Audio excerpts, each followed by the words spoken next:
Yeah, might as well just chill for a bit, for a few minutes, so people start getting here. Everything look good? It just loaded. I'm just gonna play this video, cause why not? Okay.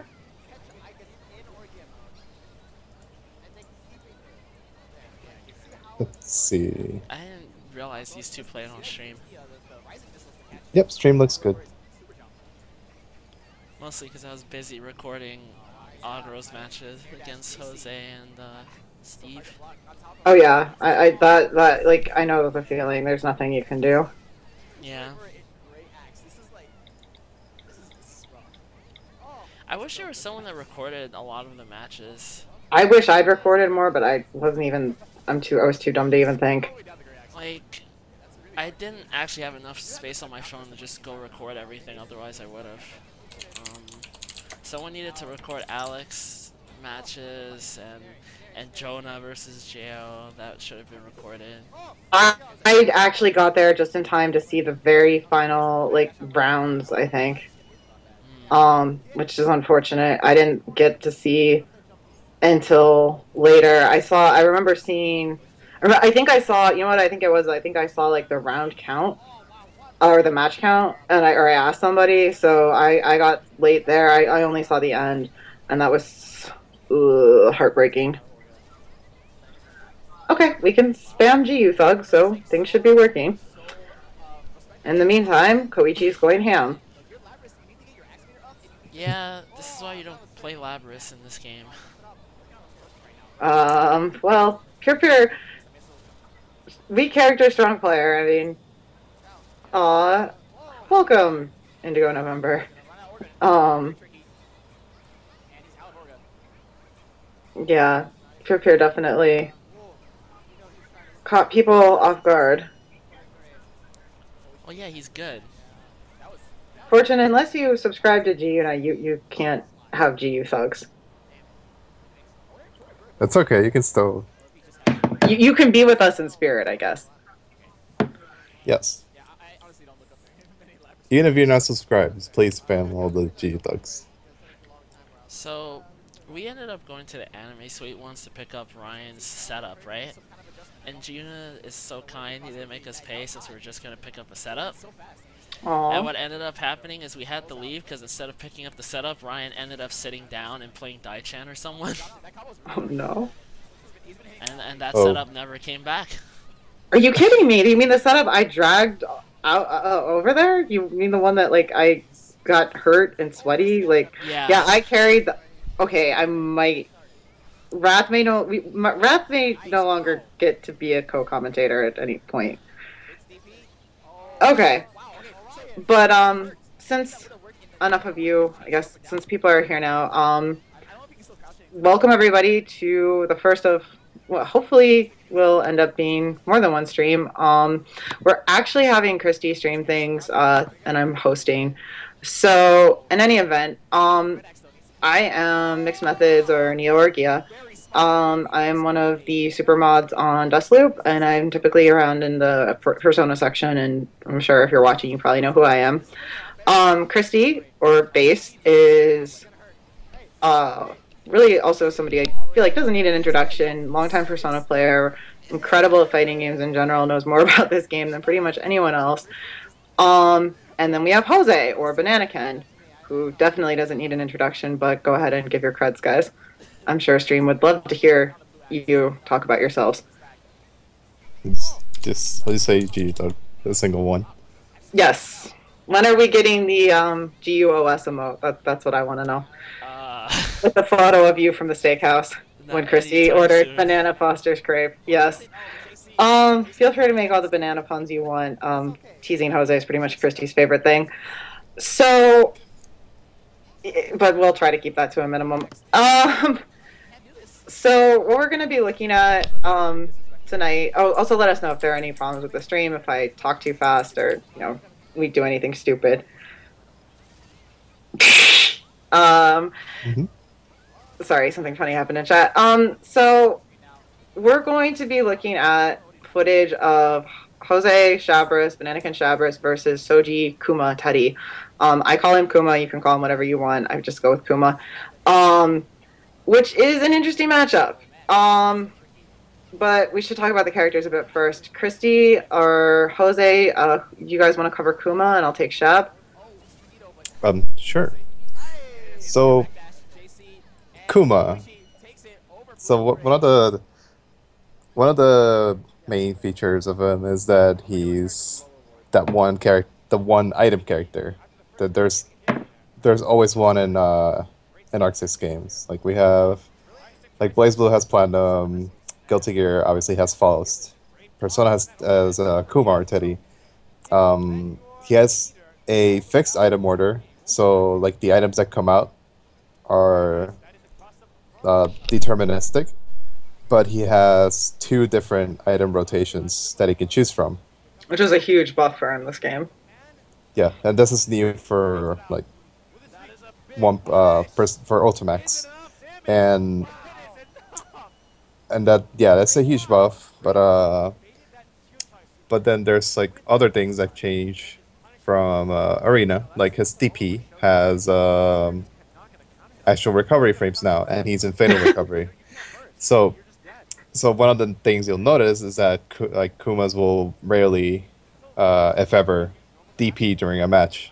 Like some matches, he can get away with it. Other matches, like against Chabris, there's rarely any chance to DP safely, and if he does, it's easily baited and he can eat the fatal counter.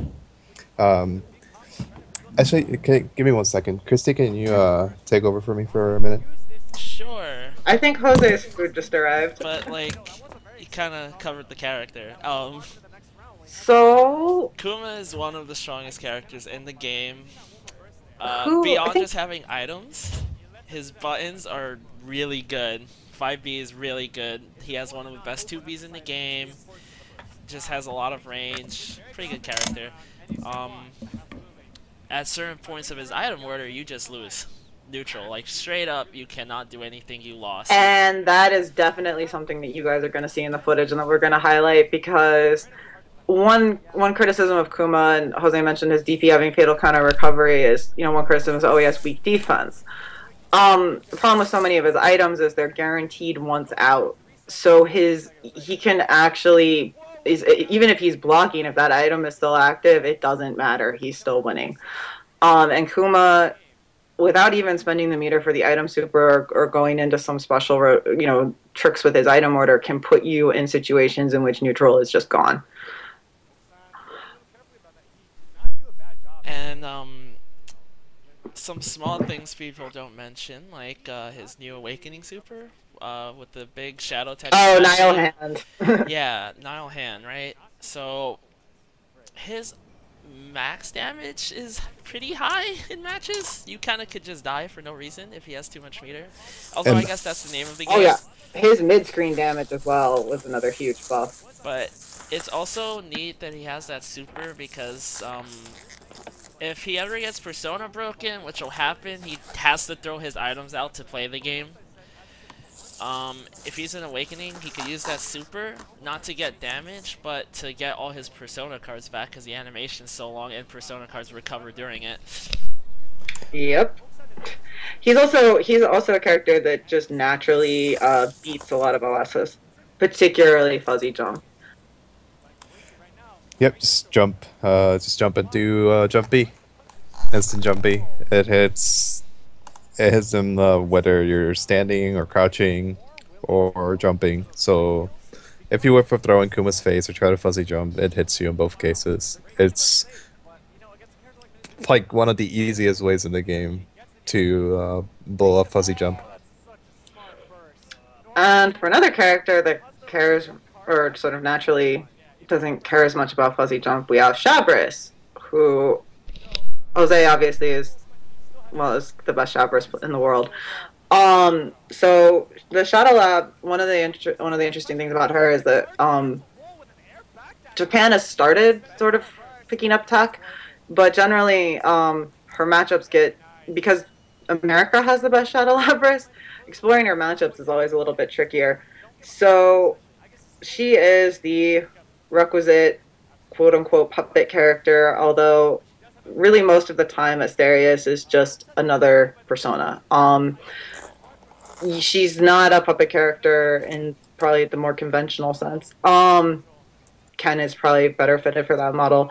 Um, she has like Kuma, she's very persona dependent. Kuma has 5 cards, she has 6. So persona break for both of these characters hurts a lot. Um, she probably is most known for what was called an arena the bite loop, where she put you in the command grab JA setup over and over and over until you died, and it looped into itself regardless of whether you took the grab or the JA. Um, she has a lot of really tricky mix-ups, lots of really good left-right, but she has, along with Elizabeth, the lowest health in the game. So she, in a game like Persona, having only 8,000 HP is definitely a huge risk, but she is incredible damage output, particularly in Awakening. She can counter hit you into well over 8k and you just died. There are points where her combos are just unburstable, and a lot of places just tough to burst. So, I think most people probably like. She's a very difficult character to both explain and to sort of, if you don't know how to fight her, you're just boned. Because of the way her setups work, I know there's most of you have probably read or seen or been linked to the Grab Escape Evernote that I wrote and had Jose review. So that's out there, but she basically she is a character who she has one advantage over Kuma, which is she's very good at putting herself in Awakening, due to the way she can use her DP and pressure and block strings. And her DP is very good, although it is auto guard and not invuln. One of the problems in this matchup is that Kuma naturally just sort of baits it. Matchup historically was not in Shabras' favor, particularly in Arena. He pretty much needed 2 buttons, B and D. He would hit 5B and that tapped Asterius and that broke him. And he would hit BD to DP and he would get out of the grab setup that way. In Ultimax, he is now free to bite setups, which changed a lot. 5B also was given chest attribute, meaning it can be low profiled by sweeps, Shabras being one of them, which is something Jose didn't know when he fought Breaker Dave. So now that we've gotten, so the matchup, Jose, you feel the matchup slight Shab advantage? I think you said at one point. I think so, yeah. One of the main things is how easy it is for Shabras to persona break Teddy, especially like in relative safety. I don't always do that. Sometimes I'll get really greedy and like try to break persona cards more. Even more than Shabras is normally able to, and that gets me punished. But generally, she has a really easy time persona breaking Teddy, and that puts a lot of pressure on him to like take more risks or like try to create more space in neutral in order to like toss out more items. But with like JB, Asteria's moves like uppercut, laser, and especially the SB hammer glitch, like it's a lot of ways for Shabras to like just put Teddy in block stun and or persona break him, and that like severely puts like it severely hampers his game plan. Definitely. So yeah, so I would say it's slight advantage at least. Asterius is so good at murdering his persona, it's not funny. Well, the other thing is, the thing to mention about Teddy, beside the fact that he can't throw items when his persona is broken, is when he gets persona broken in the first place. Because there's like a game to that too. If he has 1 card left and he has like his entire health bar, he'll probably just throw the item and get persona broken. Because it's better off to get persona broken then, and maybe, oh, I lost neutral or something, I got hit, and you're fine, you're not dead. But if you get persona broken right outside of Awakening and you can't use your burst, you actually probably, high possibility, lost a round right there. Definitely. And one thing Soji is very good at is dealing with persona break and managing managing his burst, managing his health, which is something also you'll see from Jose a lot. Both characters really. Shavers, I think, relies on Awakening more than Kuma does, but one of the buffs Kuma got, one of the interesting things about Kuma is, unlike most characters, he does use his entire auto combo that is optimal for him. And when he goes into Awakening, his auto combo switches to his Awakened Super Nile Hand, which is not a Persona Super. So he can, if he does hit you with if he does get a confirm, he can actually auto combo you, get the meter and burst bonus, and still put you into a super finish even without a Persona. And then Christy, I think everyone here knows the legend of Banana America and all about, Jose and Chavez, because he's certainly well known in the American community, but you probably know more about Soji than certainly I do, since he came to NEC and all that and taught America how to do up back throw. So why don't we talk a little bit about Soji's legacy? Wow, there's a lot to say about Soji. He's just really good at anime fighting games. Arakune player? Yeah, so basically what we just said is, politely, is he likes scum. Yes, Soji is a scumbag. He used to play Arakune in BlazBlue. He was the best Arakune in the world. He won many tournaments. I'm not even gonna list them. And it was a very terrifying thing to watch, honestly. They nerfed Arakune, so he plays Valk now. He's one of the best Valks in CP, EX, whatever. Probably be one of the best Valks in CF if Arakune isn't good again. He's the best Teddy in the world in Persona. Second at Arc Riva, yes. Mad came out on top. Twice. That's silliness. Yeah. Let's not bring that up. That's like... He's actually not entering. He's not allowed to enter this year. He's heartbroken. They're not letting the winning teams, because for those who don't know, Arc with Arc Riva coming up, it's going to be a 3-on-3, including the Persona side tournament, and they're not letting the winning teams re-enter and defend their title. They want newcomers. Oh, that... He didn't even get to win, and they didn't allow him to enter. Okay. I don't know about Persona, or maybe it might be BB, but yeah, there are supposedly 16 teams for Persona, last I heard, so yeah. But in any event, yeah, the top 4, just to give you an idea of how good Kuma is, top 4 for Arc Riva last year was 3 Kumas and a Narukami.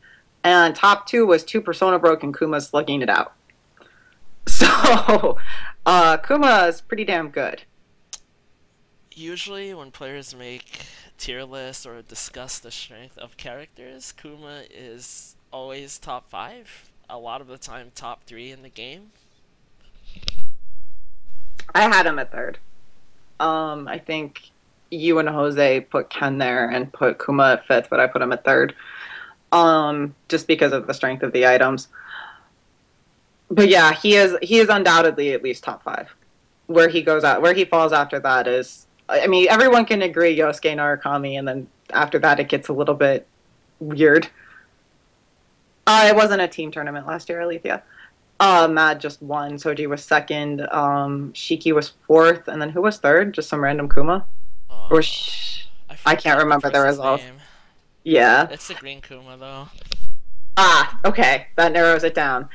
In any event, so we knew Soji was coming for EVO when we knew Soji was coming for CEO, and obviously, like, whenever an international competitor on Soji's level comes to a tournament, that definitely gets everybody going. CEO. We had Lord Knight, Margaret, Tactile Eastside, Tactile I just call him, playing Rise, and Jose, as Shav from America, and then Soji. So getting ready for CEO Jose, well, I guess I can actually sort of speak on this, I guess, is one thing, I met Jose through Shav Skype, and we just sort of became friends and started talking, and, he would tell me, I played this matchup and whatever, and I'm like, well, why don't you record it, and maybe I can look at it, and we can talk. And so he started just constantly recording his footage. And Christy, myself, several others, we would sort of go over it with him. We'd talk about the match, find solutions, see. And Jose just really developed a lot as a player, and just a really short amount of time, which was pretty amazing to watch. So at this point, this footage we're going to be streaming, same sort of thing happened at CEO. There was an exhibition on Friday, which Soji won 5-1, but the Soji played casuals with Jose, Tactile, and Lord Knight later that night, which Jose recorded. And we got the footage, Christy, wasn't it like 6 in the morning? In the morning, we should have been asleep. Well, put it this way, I found the notes that we did is we sent him notes after the exhibition, telling him like, okay, if you trade your DP with this item, you still lose, and that stuff we'll talk about when we're going through the footage. So to put it this way, the footage we're about to stream is not new to me and Christy. Christy and I saw this before. In fact, we analyzed it before, but we did it at 6 in the morning. And according to the timestamps, I sent Jose the notes at 7:42 a.m. So just everybody's priorities were really very much in order. There were about 9 people, I think, around when we watched it, which is a really cool thing, and that's something the Persona community does really well, is work together. When we can actually be a really cooperative place, is the fact that we got this footage at 6 in the morning. We all sat down, watched it, sent notes to a player. Jose, you rewatched it before tournament, I believe. Yes? Yes. Yeah, because you definitely, I remember you told me that later. I was like, okay, that's why you look exhausted in your pools. So basically what we're streaming right now is like, if you just saw the exhibition and then you just saw winners finals between Jose and Soji, and the commentators are saying, what happened between last night and right now? How do you win 3-0? And part of it is in the footage that's now public. Part of it is, obviously playing Soji and getting used to fighting him, and we're going to be going over the matchup, pointing out certain situations and decisions that will come up again. And hopefully, if you do go back and you watch winners finals and grand finals, you'll start to see, you'll see exact things that have already happened, and you'll understand maybe how these decisions got made, how the adaptation started to happen. Is there anything else anyone wants to add, or should we?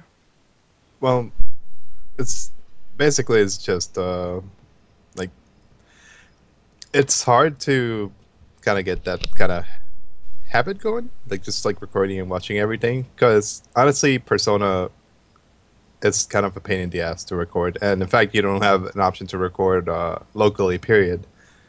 So you need a capture card, and like in the case for CEO, like actually recording whatever every single bit of footage we could get and going over it and studying it, like actually does make a difference, basically. So just like, it's important, basically. It's really important. We cannot stress enough that to prep for Soji, Jose fought like Dino Tail and Breaker Dave. Can I just tell the Breaker Dave story? And can I tell the Breaker Dave story? Go for it. Okay. This is okay. One of the reasons Jose and I started talking is he had been focused on Guilty Gear, I think, as most people know, for the majority of like last year and into the start of this year. And during that time was when I was playing Persona, so I had already like experienced a bunch of the matchups that were relatively new to him. And one day I asked him, do you want me to throw together a doc with some info that I have? Things that you can punish on IB, or just certain things I've learned from matchups, from playing whatever. And he says, okay, go for it. And I'm talking to him after he's played Breaker Dave, and I mentioned, and the fact that you could sweep Kuma, you can, low profile Kuma 5B is really nice now. He's like, it's chess? You can sweep it? And I'm like, yes? You didn't know that? And he's like, no, that changes everything. I'm like, you spent 2.5 hours fighting Breaker Dave and you didn't know this? Oh my god, what is my life? I mean, it worked out fine, but it's just like, having people around you that want you to succeed, or working with other people, talking to other people, watching your own footage, getting critiqued, it goes a long way in terms of player improvement. Like, I think, Jose, this is the first time you've actually like worked with other people to prep for a tournament, right? For anime games, yeah. Yeah. So yeah, like Chrissy said, we really can't stress it enough because there's always a chance that somebody out there, it's you. No one knows everything, and no one's expected to. So yeah, that was definitely part of the prep for CEO. We also, Christy and I, Jose, you were playing Luca, I think. Christy and I watched some Soji footage actually, to see just where he was at, um, what his style of play looked like, recently, how high the skill level was. I mean, when we heard Soji was on the Evo list, he definitely screamed strong competitor. Um, you can't sleep on Soji. And he had the interview. I know James Shea streamed the interview with Soji. By the way, guys, the Shabris that fought on Soji and Zero Bar was Jose. Um, that was Jose. Just wasn't his account. And Me Soji all was. along? Yep, go you. Yeah, the mystery Shabris is Jose. Is Jose. Um, Sorry. I completely lost my train of. No, oh, just Soji kept saying, we kept hearing him say Banana-kun-san, Banana-kun-san, Banana-kun-san, and saying, he was worried about Jose. One of the really interesting things we saw immediately in the exhibition is shortly before CEO, Christy and Jose had a set. And it's actually, I think, prior to CEO, it was my absolute favorite set to watch, from Jose, because it didn't just turn into another Banana-kun CMV show. And Christy utilized some very specific answers to Shabris that are either not well known, or frankly they're difficult to execute online, or just aren't used. Christy has tremendous familiarity with the matchup, and what we saw immediately at the exhibition was Soji was using those answers too. Soji definitely had very good awareness of the matchup. So that was not something we could bank on in terms of, oh, well, hopefully he just doesn't know how to fight Shab. And that's something you'll definitely see in the casuals. He definitely trained hard for Jose, because he knew answers that only I was doing at the time, to be honest. And also, he showed me one or two ways I could escape better. I mean, I kind of came out of that set with Jose knowing I should escape better in those situations anyway, but, the point is that Soji knew everything. He knew the matchup.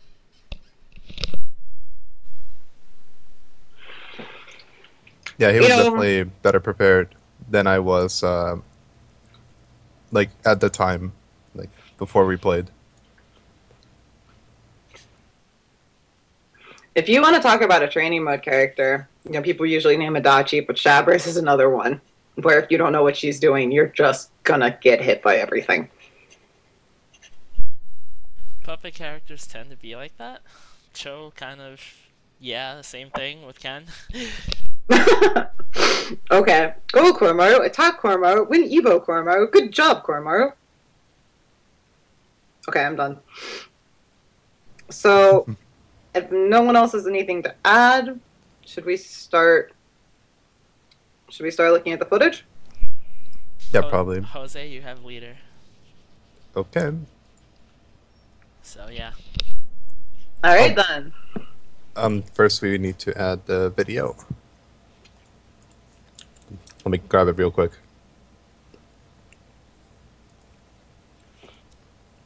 So one thing that you're going to notice right away, or rather one thing that will become apparent after the first few rounds, is that Soji very deliberately chooses to open with a specific item. And he uses the same item just about every single time at round start when he can. And the reason for that is it breaks Asterius. And Shabris' neutral is much better than it was in Arena, but she does have to balance Asterius and her own attacks. So anything a character can do at round start to stop the bull or break a card, very, very helpful for him. Okay, let's skip ahead.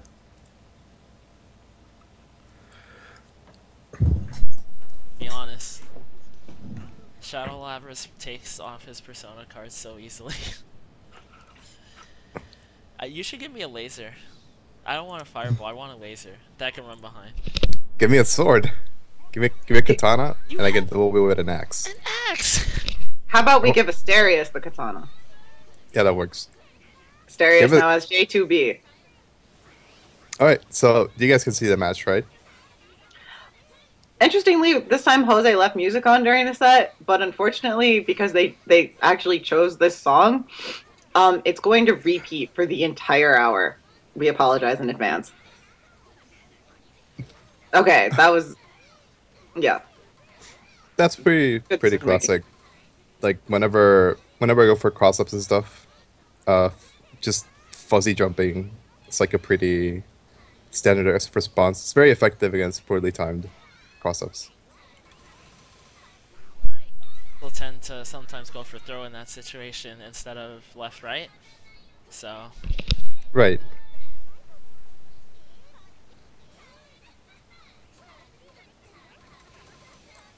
And I think I like already from playing the set and the exhibition, like I already came here like playing way more cautious.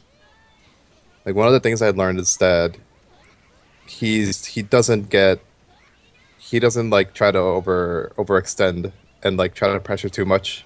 This is when he gets robbed, by the way. Continue.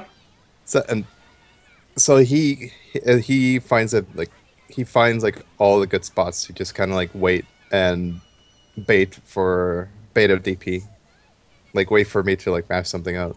Like, he is actually really good at that. Soji likes to let people hang themselves. There I was just doing fuzzy 2v.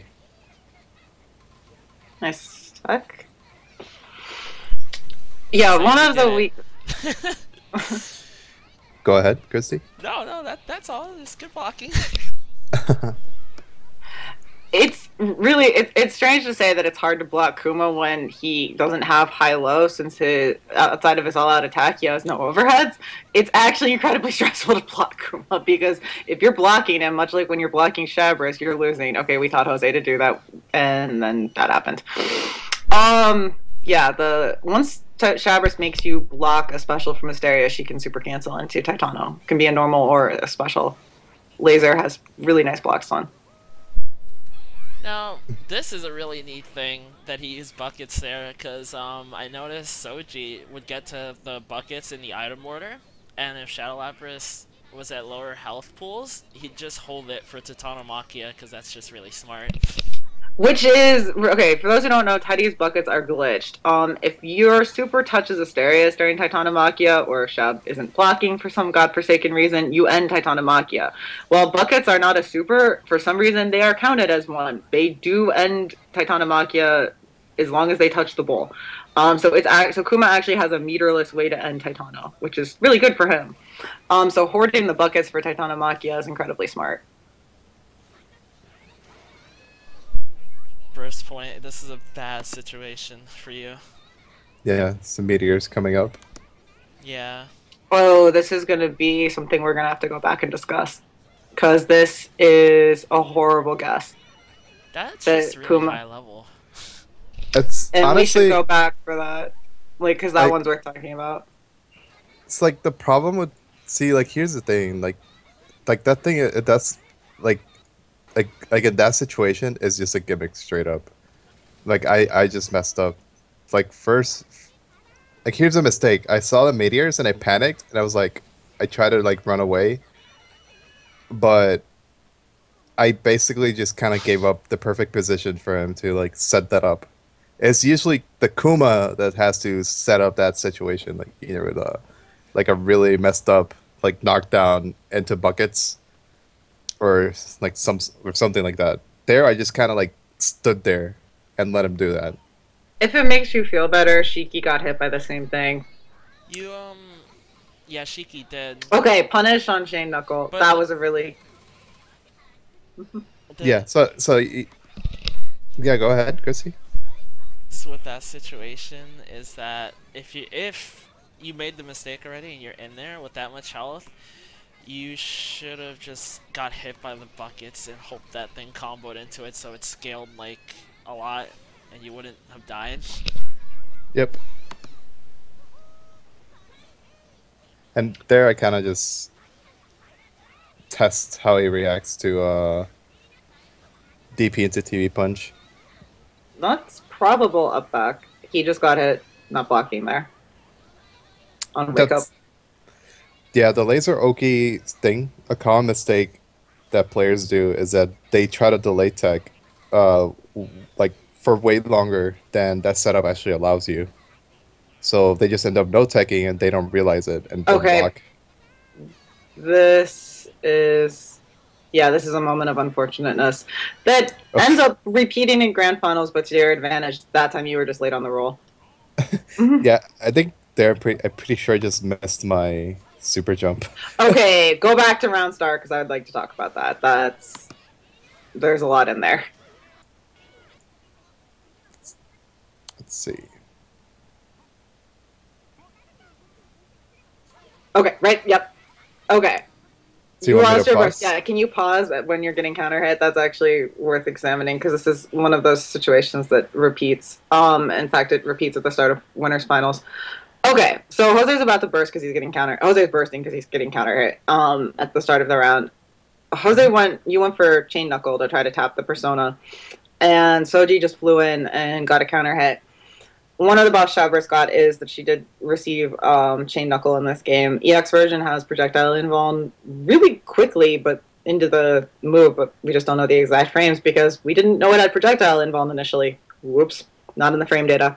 Sorry, guys. Unlike Labra, she doesn't have any follow-ups, and it helps to buy time. It's really good at punishing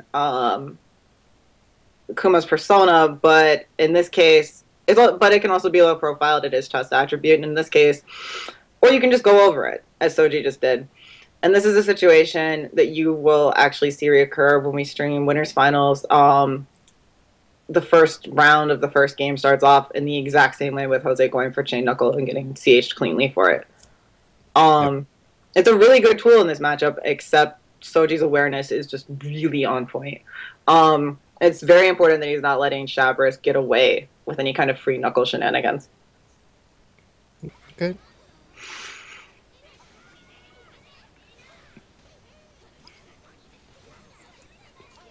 Yep, Fuzzy Jump doing this magic again. You've caught him doing that like twice now, and he's so willing to just keep doing it. It's like, and to be fair, like whenever Asterios is not around to do stuff, it's actually really, really hard for Shabris to blow up Fuzzy Jump. It's not easy. It's when she can she has ways to attack in tandem with Asterios where Fuzzy Jump just dies. Remember what I said about auto combo into Persona list super? Yep, and he's got all 5 cards back and 68 meter. Or 58, my bad. Yeah. Kuma's a great character.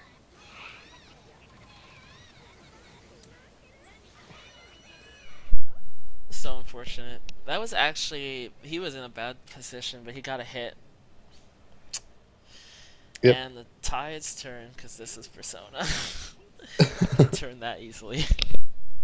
I really like your description of this game as just trading win streaks.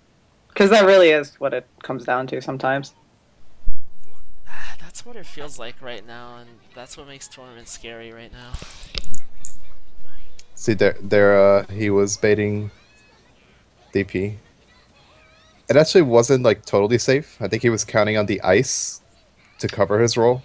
But the ice just bounced off his Asterios. Yeah, I think he didn't realize that happens. Bull tent. The all-loving bull tent. Unfortunately you're going to die, so I was just going to talk about bull tent. How do you feel dealing with that, JB, actually?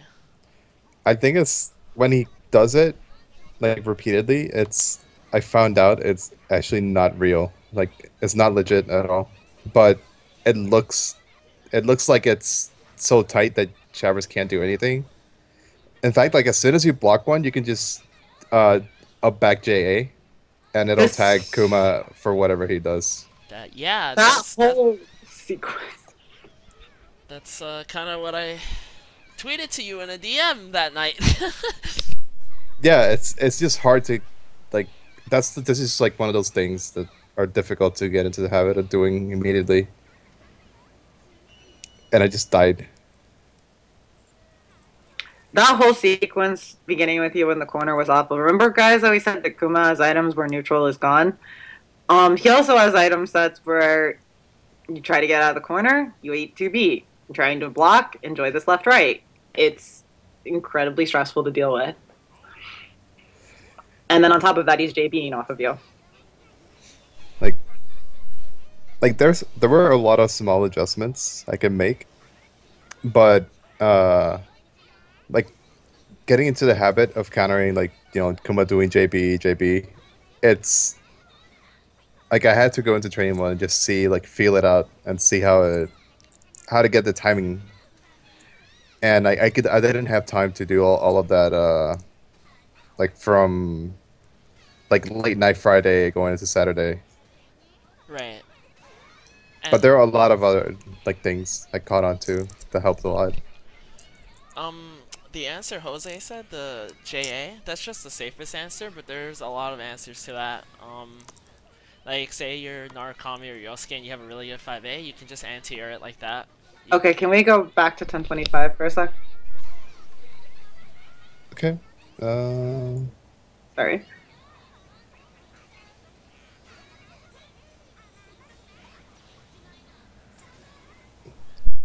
Yeah. One Yeah. of Soji's more notable features. He really likes Guard to cancel. yeah. And that's actually Titanomakia sequence that shows up, I think, in Winners Finals. The 5C IADJ cross up. Yep, there you go. Shavers can do respectable damage without Asterius, by the way. Natasha, Mm-hmm. do you want to go over everything about his guard canceling Oh and god. what we did? Because even at Evo, he was doing the same exact thing. We should. I mean, we can look for another one because he's going to guard cancel again. Oh, this is a great setup into the Rage Drink. There's literally nothing you can do, and then he truncates the combo and goes for a fresh one while you're still enraged and can't block. Okay, that's also... Jose, did you throw thinking you were trying to tech, or were you throwing hoping you were going to hit Soji there? Oh, okay, this is really important. He just like I noticed he messed up, so I just figured like I go for a throw. When this round is over, there's something I want to review, if that's okay. Sure. Just give me the timestamp. I'm just waiting for a guard cancel to happen again so I can laugh about it. Just actually go back to 1129. Okay. This is something that shows up throughout the rest of the tournament that's really important. Okay, Kuma is clearly tossing the buckets. Jose counter hit JBs him and runs to the other side of the screen to scroll it. Yeah. Both Soji and Jose are doing this on purpose. There are times where you'll see Jose activate Titanomakia and then run in the other direction. It's to screen scroll. It makes it much harder for both of them to keep track of everything on screen, though it makes it harder for Soji to notice where Asterius is, to remember where his items are. That changes a lot. Both of them, the way the camera works in Persona, screen scrolling is really effective. Every time you get hit by the Titano finisher and get launched to the top of the screen, Shabris gets an invisible mix-up because she's down below. A lot of situations, if you fight Teddy players that don't know how to manage their items and they throw something like bike keys out, you can scroll the screen so they can't get them. Yeah, the whole reason why it's good to scroll the screen for Titanomakia is not so much because it's invisible mix-up, it's that you can't break the damn bull doing what it's doing. And that's game. Yeah, so like he fuzzy jumped again in that case, but like he's in those cases he's kind of using it as a just kind of a catch-all like default response. And in that case, I had to 2C ready to hit like pretty close to meaty timing.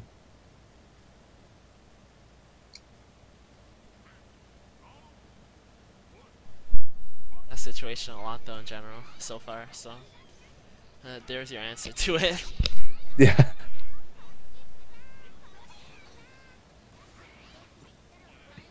And like again, like when you have Asterius, it's a lot easier. Oh, this JB again. Like at this point, like when I was playing him in casuals, like that just seemed like, it's like wow, this is so legit. This is unstoppable. Because I don't know how quick he can cancel into other things at that point. So like I'm always afraid of the JB.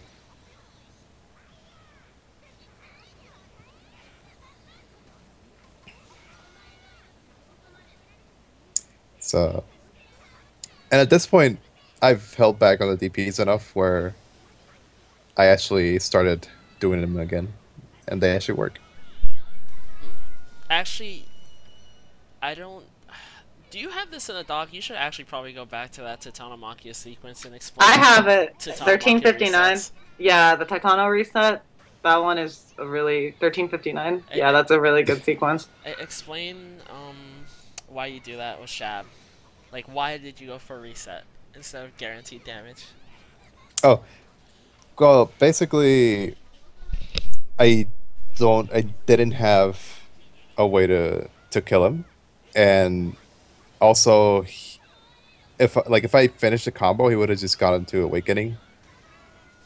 So like I went for a reset before he went into Awakening, and if I land a hit, then he dies. Like in that case, the only problem is I actually had just like found that setup, and I didn't realize that you can just no tech, and you will get yellow beat by that laser. And when that happens, you can just... I mean, you'll eat the rest of the combo, sure, but that means he would have gotten to go into Awakening if he no-teched. It's okay. Soji didn't know that, and Right, you like- learned that playing with me after the tournament was over, so it's fine. Okay, we're about to hit a timestamp moment. But yeah, to be fair, as Jose once said to me, it's hard to practice using Titano in high pressure situations, but it's equally hard to practice defending against it. And we're going to need to review that specific Titano sequence. Because this one's one of my favorites. By the way, that's Shabris, guys. Isn't she a great character? Oh, well, he just got Can you go back to 1450 for a sec? He jumped. 14... Yeah, he did jump. One thing that Soji's doing a lot is jumping. Okay, right here, just pause. Okay. Right there, actually, perfect. Even better, where you had it. Move forward like one frame, if you can. There's whenever Titanomachia is activated, she has Shabris has the input counter above her meter, and it always starts at 1, signifying the finisher. If you ever see a Shabris mashing DP at you post-flash for Titanomachia, you're in the Domi Burst combo. You have 2 options. You burst and you get reset, or you just hold that kill combo. There is nothing Soji can do about this. Nothing.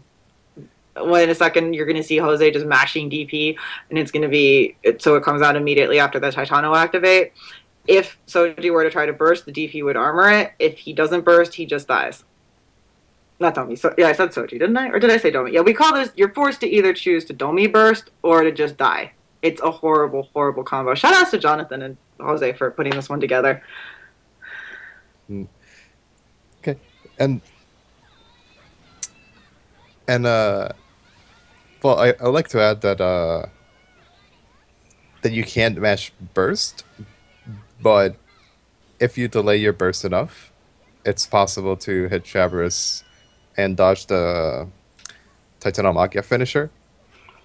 But it's basically like a hard to burst setup. There's actually a truly burst safe variation, and it involves just doing the same like 1 input sequence, so it goes into the finisher, and you go straight into brutal impact. But that's that one's a lot more difficult. But if it's truly that one is actually truly burst safe. It's part of what makes her so scary this game. Like, she was already scary last game in Awakening. This game, she's terrifying. some of the best and safest ways to break your bull. It's using what? 5B? Like 5B into 2B or 5B item throw and stuff like that is so good. It would have been interesting to see how things would turn out if we kept playing. Because like one thing I never did. Oh, I accidentally paused it. One thing I never did when playing against Soji, was using SBTV punch against 5B.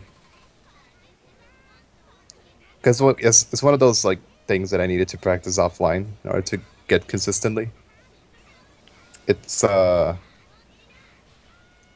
it's like minus 18 or minus 17 depending on what he does. Also, the way he got tagged trying to jump from the 5C block, everyone gets tagged the same exact way there. The first time we fight Shadow Labrys, that thing has a massive amount of block stun. You cannot just up back right there like that. 28 frames of block stun on 2C, 5C. Long story short, you're blocking for a while. Situations like that, that's where like the real matchup inexperience starts showing.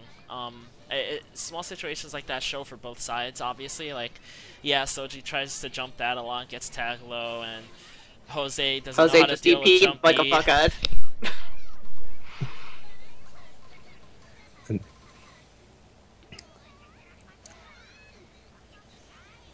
I didn't know how to burst at the time. Yeah.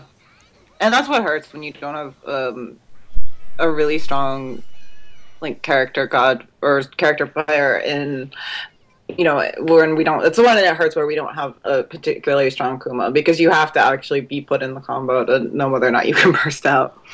Yep, and it goes both ways. That's why Soji has been bursting incorrectly also against Shadow Labrys. To be fair, it's, even if you know when to burst Labrys, it's difficult at best. It is, but it's still just those small situations and how many times they come up that shows how much. That's something Soji does. Character. I don't know, man. Did you, like, one thing that happened that we didn't get a chance to, that I didn't really discuss was there's a, you know, you want to talk about fuck this character. Jose gets a fatal counter, buckets are coming in, he isn't even able to confirm it because the item's guaranteed. That's what we mean about trading item with DP. So, yeah, that's where Mixed is calling Jose a fuckhead with his DPs. No, that one was fine. It just, he didn't know he was going to lose the trade. Okay, so Jose likes to trade with DP, right? So it'll be a situation he gets hit, Soji gets hit, trade in his favor. But the thing is with Teddy's items, like Speed Racer and other items, if you try to trade like that, you lose. You either get hit by an item, or you get comboed, or you're in a spin state situation where you can't do anything but block, and Soji's just on you now. And I mean, in my case, especially because it was casuals, like, I definitely needed to, like, just get in his face and, like, challenge the items, like head on. Because, like, I need to learn how to... No, be burst. I need to learn how to slip through the cracks, basically. Yeah, I don't... That Domi burst, that was... That burst for both sides this time. That was a moment of Shav is kind of hard to burst because he wanted to burst, but he did it too late. Yeah, Evo and just got freaking brutal in my face.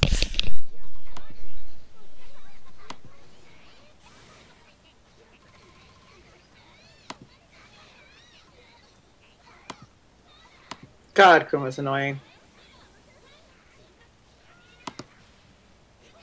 Yeah, actually, speaking of which, like, that combo I dropped at the end, where it didn't end with 5C, with the Knuckle Train, it's partly because Kuma's hitbox makes that combo a little more strict. Aerial hitbox. And that super freezes the sight of you getting fucked. I think if that had been an EX, you would have been safe. That's an important thing to know because that's a thing that changed by the time the winners and grand finals in the tournament happen. So Soji likes to do things like SBTVs, like just as a wild guess to try to tag to Telemakia, and most of the time it doesn't work, but it's a thing that does happen sometimes. So when we all reviewed this footage, Doompa had such a good idea to tell Jose, don't do Titanomaquia like that. Don't just do it in neutral like you would normally do against a lot of characters. Actually make him block something like 5C or laser or something and do it safely off that. Or like do it on hit so he has to tech into some situation that's not good. Yep. And that's an adaptation. It doesn't happen in this set, but by the time CEO, the tournament happened, he was using Titanomaquia in that way, and it worked out better than this. Well, ideally, if you're gonna trade, essentially, you want to trade. You want to make Soji spend the 15 meter for the super. If you're gonna, that way you're at least trading meter, because forcing 50 meter out of Kuma is great. But him getting a meterless or just 25 meter option with TV is not nearly as rewarding for you.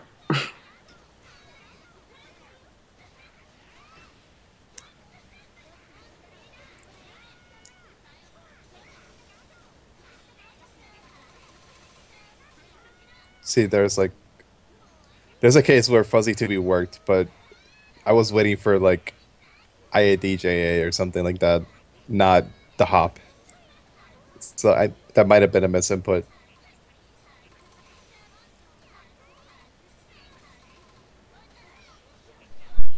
A story about hops, while you can't react to them with 2B, you can totally react to a hop with a DP. Maybe Yeah. not Shabs, but like a normal DP, you can react to a hop offline easily. Even with Shab, because if you have meter like an awakening, you can cancel to EX Titanomaquia. So that gives you an option to get pressure. And there Jose spent all that meter for Titanomaquia, and because of item order, he got to do nothing with it. Remember when spending Titanomaquia guaranteed you free mix-up? Not against Kuma. His character's gross. That was a disgusting mix-up that he blocked. The 2C roll? the jump air dash back same side, because most people would go for the crossover to get themselves out of the corner, and Jose stayed same side, which I promise you would tag 90% of players. It's not even about being good or bad, you just know they want to get out of the corner most of the time. And here's your guard cancel.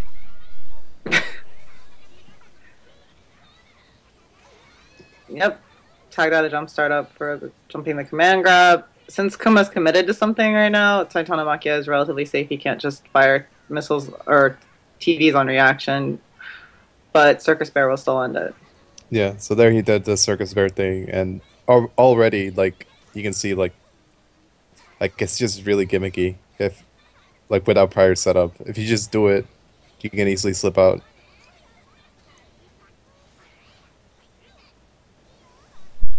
I want to deal with that. Get off me, DP. And here is just abusing like JB. Here comes the glitch.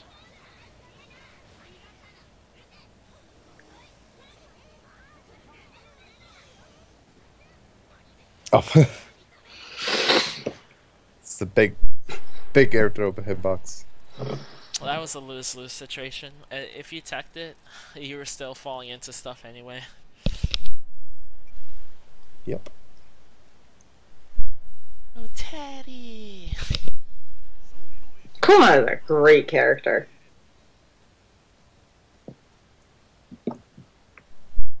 Yes. Actually, both these characters would be yes. Hey, I have to spend meter to keep my bull active while I'm blocking. I don't get items and hits done.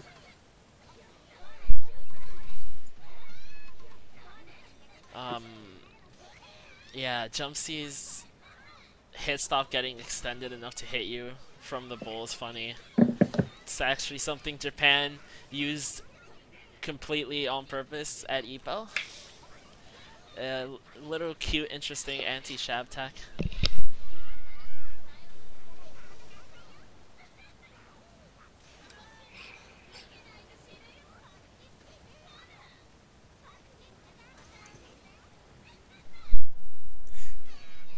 have to fight neutral like this. You can't do anything. There's just a barrel in the way. Asterios does make it disappear faster, weirdly. Well, not so weirdly, but yeah, Asterios makes the impossible possible.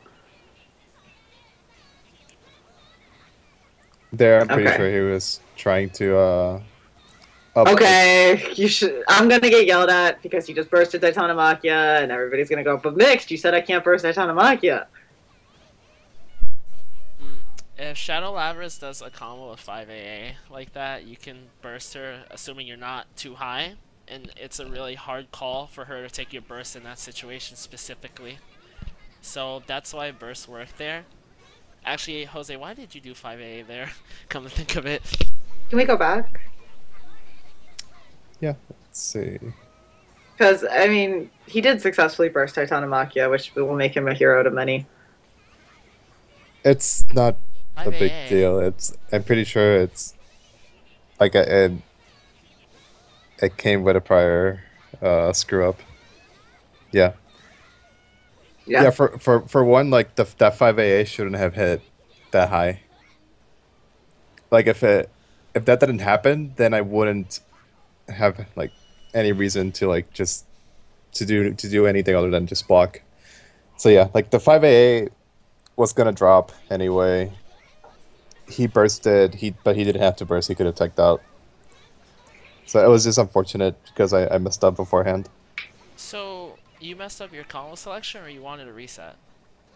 It's the 5AA was supposed to extend enough for the laser to hit, and then the laser would go into finisher. Oh, I get it. Okay. Yeah. Content the DP. Okay, yeah. It's just a complete human error. Yep. It happens. Okay. Aw. JA. Hey, it got nerfed from Arena. Does it feel nerfed? I don't know. Ask Axis. I'm sure he knows all about things like this.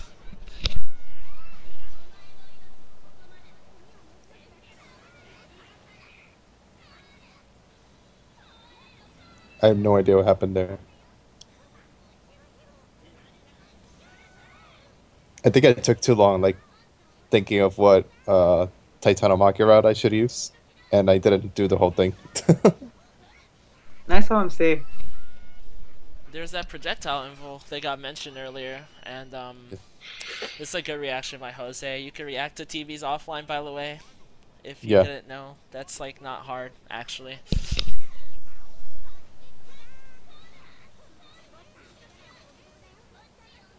AUB bomb.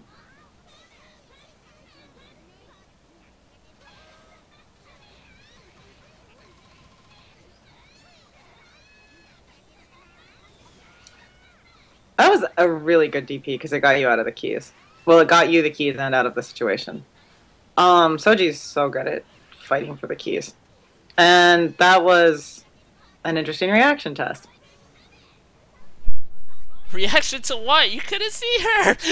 You could see the SB silhouette.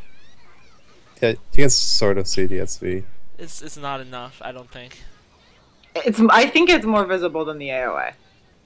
It is more visible in the AOA, but it's not enough. You have to be shooting up drugs like the freaking FPS players before tournaments to see that. And this is why you tech. Soji's going to die.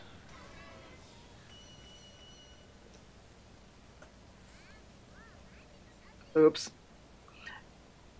He's really lucky he didn't get caught for whiffing and grab during Titano. Inputting throw break during Titano is one of the scariest things in the world.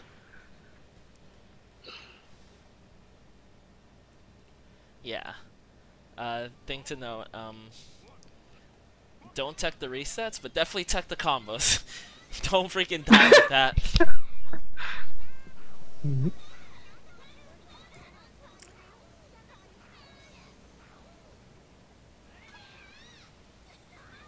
That was a nice 5v. Well spaced, even. You kind of have to, actually, because if you whiff it, it's death.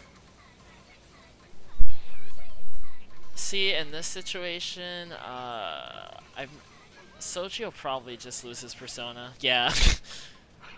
High health. Like if he's gonna lose it, he needs to lose it right now. Because if he lost it later on, he would just die.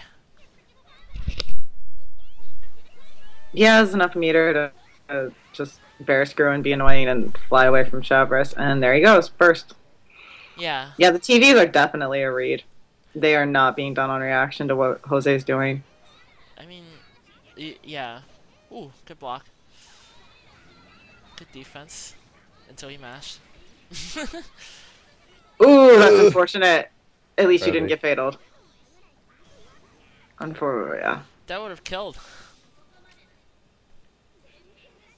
Yeah, it definitely would have killed. See, and there's trading meter. Yeah, I actually was expecting him to use it, and if I had finished that counter combo, I probably would have died. That's kind of an odd situation. You took the trade on meter, but you lost your ability to burst for the round. I guess it Yeah. doesn't matter with that low health, but at the same time, someone can play that differently and it would be okay, I think. Stuck in the corner with Shoppers, that horrible kids show that PBS had to cancel. Um, Sochi didn't have awareness of the bull, I guess, probably. Oh, like for the grab. Yeah. I mean, yeah, most likely he didn't have awareness for the bull, so thing to speak about, Can we go back and watch the sequence? yeah. It's It worth was- looking at. It was just Shabris was kind of blocking the ball a bit. Well, you whiff throw, I believe, in his face. That was the X. Yeah. Yeah. Which is actually kind of a disgusting mix-up, even though theoretically you're doing the grab wrong. Technically, you want to hide the EX grab, the throw animation behind like a 2A. But what ends up happening is Shabris is whiffing her throw in your face, and the bull is doing SB command grab. It's actually really distracting. So, like, I'm sure you've heard this before on, like, LK streams, or you've seen videos of it. For example, there's a video of Sako playing Street Fighter 4, and there's a device that's following his eye and where he's looking at the screen. So typically people look at the opponent's character or the space in front of it or whatever, right? On top of looking at bars and stuff. A really common mistake people make while fighting Shabris is that they look at Shabris when the bull is doing things and then the bull hits them. You have to also keep in mind when you're looking at the screen to look at what the bull's doing. Otherwise, things like what happened to Soji last game where he just got bit for probably not the best reason. Things like that happen. I don't actually think you whiffing throw on top of a bull covered it enough to not be seen. What's Yeah. great is they added a flash. There's a little white flash whenever Asterius is doing something now, which is a change from Arena. Hilariously, both grabs, the flash doesn't go off. You have to know the animation for the grab, but they also actually forgot to have him flash during the grab. Whereas he'll flash white briefly during five. Like there you go. Like he'll. They tried to make it easier for you to tell that the bull's doing something. And this is Jose trying to get Titanomaquia going while Soji's stalling. Shouldn't have mashed.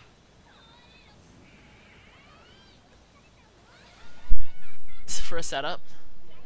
Good late tech in that situation. That was the invisible mix-up.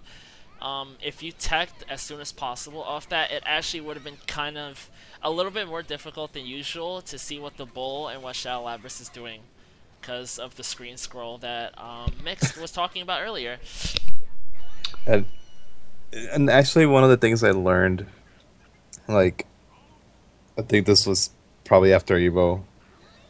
It's you're better off just doing SPE command grab after they land. That way you can either do a meaty grab if they tech immediately, or you can do a block string. You can do a block string setup if they tech immediately, or you do a meaty grab if they delay tech. Because the problem with doing the normal one is that it'll whiff entirely on delay tech. That like throws you off.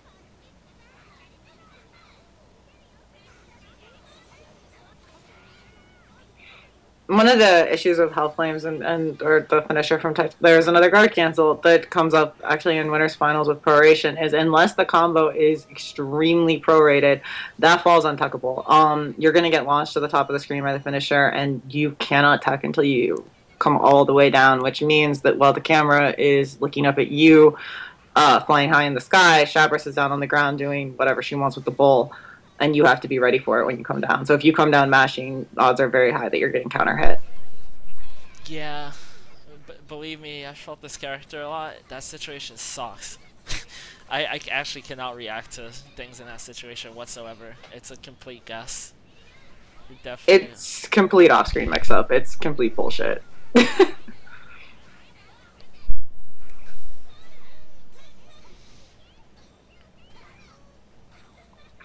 That's one of the issues with saying Kuma has weak defense is he was blocking right there, and Jose's pressuring him, and then the robot hit him, and there he bursted, and the barrel hit him. Like, Kuma's items being guaranteed once out make him ridiculously powerful. Yep. And even with 150 meter, that's game. Kuma has the ability to just ignore you and what you're doing so well.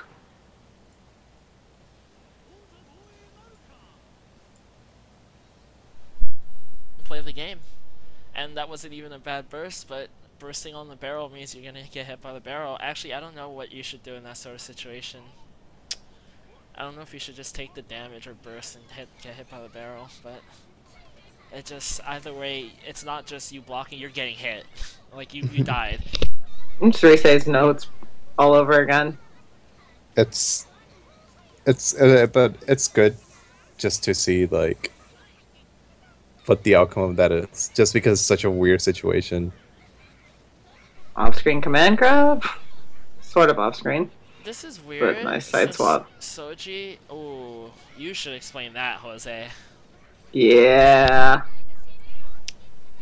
Well, basically it's just you can choose between C and D command grabs. C is the version Why that not you show it? I think it's hard to just understand from talking.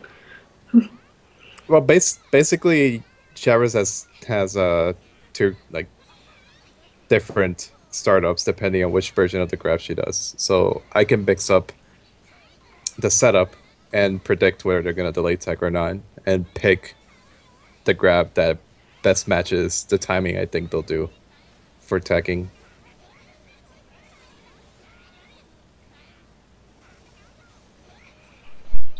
Even though it looked like Soji did the right answer, it wasn't, because Jose called it out, actually.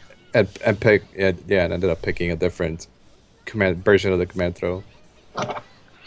Which is really common for Shabras to do. It's in the grab Evernote. Basically, for C grab, you need to delay tech. For D grab, the slower one, you need to immediately tech. It's weird. You'll know. You can tell which grab. Oh god, there we go again. Don't make burst.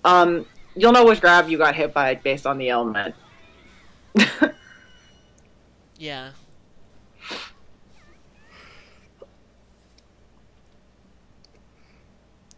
Also, interesting enough, Soji, like, he got tagged for doing the right answer there, but the few bites before then, he stopped doing the right answer and just started up backing. He should have just kept backdashing, it would have worked. Even though it looked really close, it would have worked.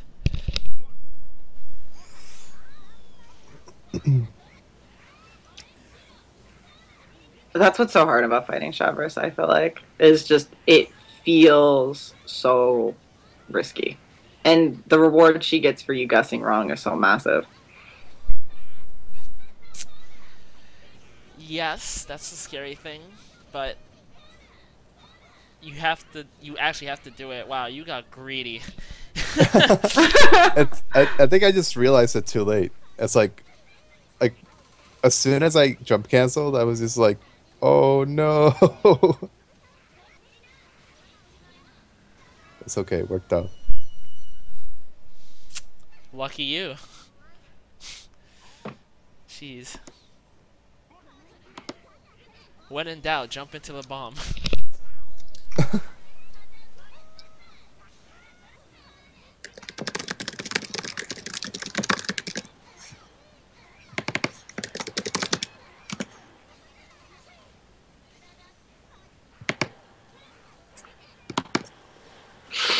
Soji loses his cards so fast.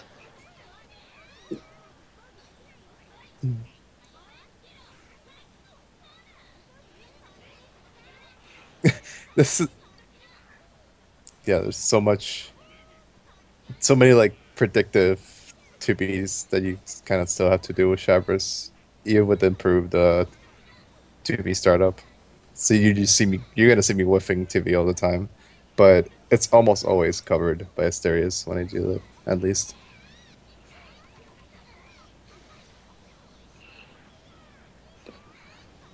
Well, if it weren't, you'd be in a world of hurt. That was an interesting. That's just the way that played out is really interesting. I You could getting have out of the corner like that, and he up back, and he's going to die. I could have made it work without the burst, but I wanted to make sure like that I could get the chance to do it. I'll say two things about the up back. The first thing I'll say is that he's not doing it always in the right situation, but I'll also say in his defense that it's really hard to choose one up back against this character, so it's just something that's gonna happen when you're fighting Shavris. You'll get tagged by up back sometimes. And it works surprisingly well against her. Anyway, like again, like whenever Asterius is not there to just cover whenever Shabras whips something or it's at the end of a block string. Like if it's just Shabras, like up back or fuzzy jump, like those become significantly harder to call out.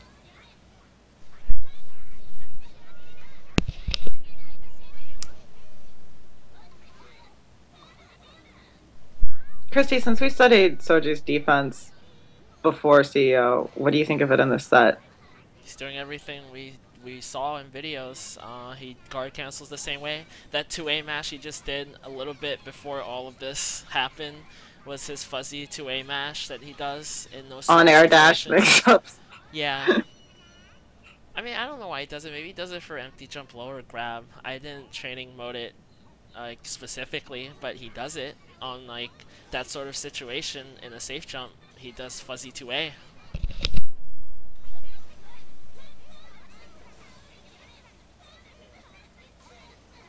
That's Good the answer. answer. The cute.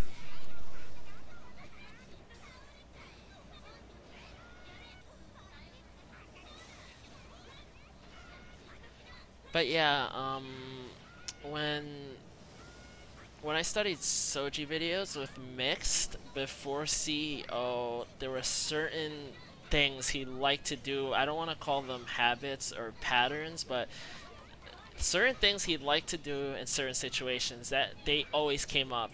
And even in this set, even at Evo, they were still coming up. It's something you could totally hit him for. And I think people have hit him for it because specifically as some people at EVO he wasn't doing it and against others he was. So I'm sure the people he wasn't doing those things to have blown him up already for it in Japan somewhere at an arcade. And it's weird that he like it's kind of weird that he just doesn't he's not ready to attack at certain times. Like I think he's just a little too concerned about uh like falling to like some kind of tech trap. I don't know, like public execution thing maybe. But there's really no reason to just hold Public a tech button. execution would be the headbutt anti-air grab. Yeah, the anti-air, yeah, anti-air command grab. Like that's pretty much the only thing I can think of. But like even though he prepared a lot for the matchup, he's it feels like he prepared a lot for specific situations, but whenever things get goofy, the stuff like that happens that he just won't tech because either he's not sure what to do or he wants to. That's just what he decided to pick. Like that's what his gut feeling tells him. Um, to his defense again, when he was prepping for this, right? Hmm. He was playing. One of the people he probably played was Nerina, and Nerina likes to do public execution a lot. Even into Tagamachia, and Oh yeah, even during. Jose reacts to Japanese Shavers players is a stream of its own. kind of how he's used to answering the shabs he's played in Japan, or at least one of the shabs he's played in Japan. Not teching at all because they like public execution too much. And really, it's just not. It's not good.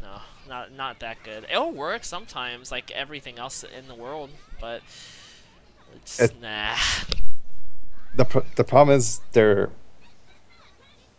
like just confirming it into like an actual like an optimal combo is pretty difficult, and and Narita doesn't know the combo either. So like even when he does get it, like he's not entirely sure what to do after that. So it's like because it's actually hard. And the hitbox on the anti-air grab itself is not very good either. That's another problem. So it's easy to have it whiff simply because either your timing was a little bit off or they teched in the direction you didn't expect. What's It's not worth it. interesting is that Japanese shops do like public execution, the anti-air grab, but until they really don't run bite setups, ground command grab setups very often. The only ones they did were really mostly sandwich ones. Ironically, the ones where off-screen command grab, the ones that got the most attention are actually the ones Japan's seen before. And like the whole thing with the command grab stuff is that you should really just be doing them like on a case by case basis. Like, okay, like I just happen to make them block with Asterius using this move, and you kind of have to be ready, have the charge ready to do it. Like sometimes it'll be 2C, sometimes it'll be 5C that sets it up. Sometimes it says be guillotine, but like you can't just do it with an air SB guillotine hard knockdown because it just makes it too easy and too predictable to call out. Yep. I just jump into 2B. That's gonna happen against Teddy. He does have an amazing 2B. I mean, ours is really good. Shabs is really good, but Teddy's is ridiculous. You either have to deal with Boxing Glove or Speed Racer. Do you want to deal with Speed Racer? I've seen the mock. Go Speed Racer! Go Speed Racer! Go Speed Racer! I don't know. Again, like he's opening with the same item to shut down Asterius. Also, really late note to make, but the second to last round last game, Sochi got bit because he tried to backdash when you shouldn't backdash when the bite is completely as meaty as possible.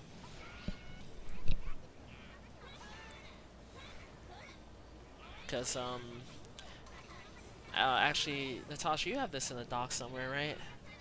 A bite? You mean everything about grab setups and all that? Well, the frame data on Wake Up specifically about info and when you can backdash. We could do an entire stream on Shabris command grab setups, but you can't backdash for 4 frames after you tech, and you have throw invuln for 3 frames after you tech. If you do when the command grab has 7 or 8 active frames, depends on the version. If the grab is sufficiently meaty after you tech, then you obviously the throw invuln will not save you. So that's unfortunate. I think you have, So you can't basically you can't meaty backdash, and that's I was gonna the look case at, since Arena. Yeah, I just more I think he whipped his air grab there. It was you baited his air grab with Titanomathia. So yeah, you aren't delay tech and then backdashing. It's either you delay tech your way out of the situation completely. Your tech is what 32, 33 frames and fully invuln. You will get out of the grab and everything else. What Shab is doing. Or if you're immediately teching, you're immediately teching, and then you need to get out. For the slower grab. But in pressure strings, block strings, when she does something like 5A JA with the command grab, backdash will backdash will beat JA every time, and there will be a backdashable gap. Yeah. So basically, if you're trying to delay tech and then backdash, you're fundamentally misunderstanding the concept of the mix of how it works. And this is really going to hurt. And that was off a guard cancel. Basically, when you pick your option on how to deal with the bite, um, you want to look at how far Asterius is from you, for one thing. It's really important. Yes. The closer he is to you, the less likely, or maybe not even possible for you to backdash, and you have to do the late tech, or just take the JA and up back. Asterius is much more relevant than Shab in that situation. Yeah, like basically like command grab stuff. People should just look at the doc. If they have questions, then like feel free to ask. Nice tech. That's one of Soji's. It's a mix up we've seen a lot from Soji with the Speed Racer into throw. The bear. He just ran.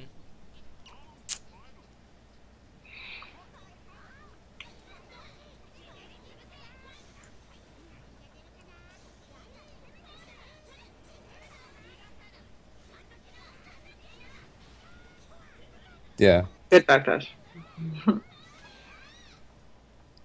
Yeah, like Jose said earlier, that sort of knockdown is really easy to get out of. Yeah, because you're basically Mid-screen. announcing the setup. Yeah, like, I guess in the corner, like, you could initially get out of the bite, and then it becomes, I guess, an RPS of sorts of, is she just going to come down with a button, is she going to double jump or whatever. It's still in your favor, because she's in the air and you're not, but it's a little bit harder. But mid-screen, you could backdash, and then, like, backdash again or up back, and it's extremely hard for her to fight that. She can't just, you know, land and hit you or air dash at you. There's not really a good answer mid-screen. I think command grab is also about risk reward. If you consistently get out of the setup, then she has no reason to keep using it because it does put Asterius into recovery, and that is important.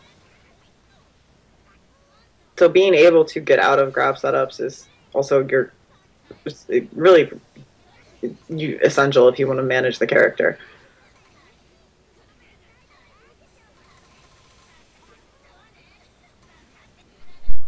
2B or something? What did you do there? In what situation? When he went in for the air dash into He did 5A and then air he just throw? did as early as possible JB off of it and it counter hit you. Oh yeah, it's probably fuzzy mash, fuzzy 2B. Okay.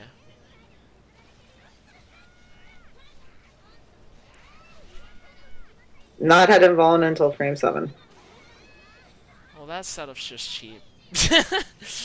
That's What, just command cheap. grab J2B? Yeah, that's just cheap. Whatever. Like, I don't even know how I managed against that when we played at Evo. That's garbage.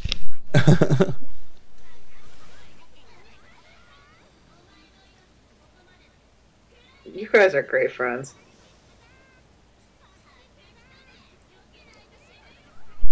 Okay, He's this had to deal with so much garbage SB Lion stuff at this point. It's just like, wow, we both like to whip each other, I guess. Sochi really goes into negative warning or negative penalty a lot, which is not just the nature of the character, it's also the nature of his playstyle. It's, I would like to say it's mostly just a side effect of just playing Teddy, how you have to play Teddy. It's just like very runaway, very opportunistic. It's just like letting items set up a good situation for him.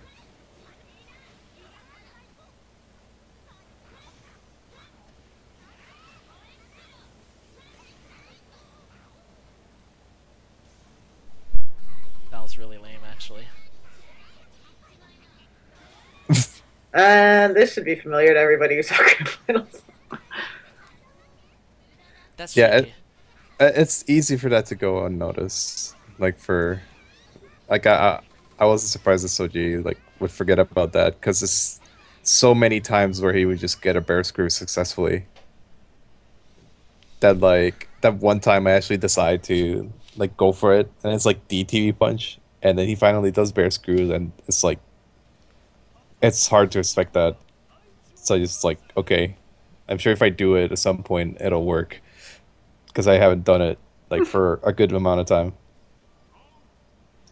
But it's in part it's kind of a greedy punish for Soji because he could have done other things, and it wouldn't have gotten him in such a shitty situation. You know what was entertaining last game? He counter hit you twice for fuzzy 2B, and then you got in on him, and he just stood in his face and did jump B, and then stood in his face and did jump B again, and you counter hit his fuzzy 2B.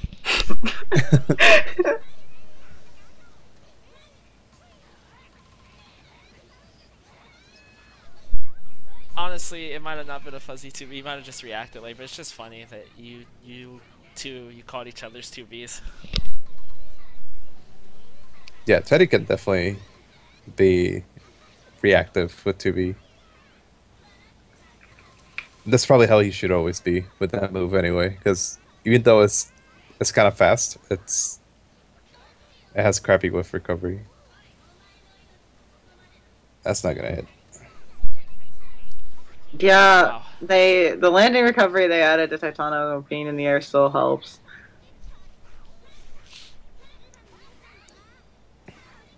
Yeah, he bursted for the car.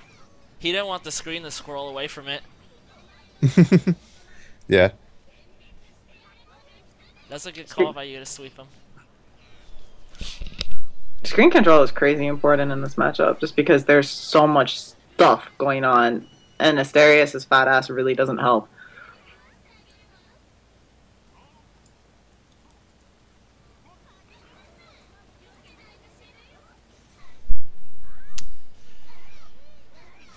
Oh yeah, in chat it says that you didn't have a game set, that you're not playing anything. But I mean, it's not a big deal. That can be fixed for next time. Oh, Natasha, that's on you. Wow, what an air-to-air. I could have, Jesus Christ. I actually could have followed that counter DP up, meterless, and without Asterius. When it hits high, she can actually do run up 5A. Disgusting. See, like, I don't know why I got one more cancel there. That definitely has to have been a misinput. I don't know if he's just mind destroyed from the D-grab earlier, but he is getting hit by the easier bite setups a little bit too easily. Like, those aren't that bad, in my opinion. There, I should have definitely Persona broken him. And that sucks. That's round. Yeah. I missed an easy chance to Persona break him, actually. I didn't take it. I do remember being a little more proactive, like breaking his Persona. Like once he's committed to doing it and the Persona's in recovery and he's just like up in the air, like there's almost never any reason for you like to just not hit the Persona. Like take the card.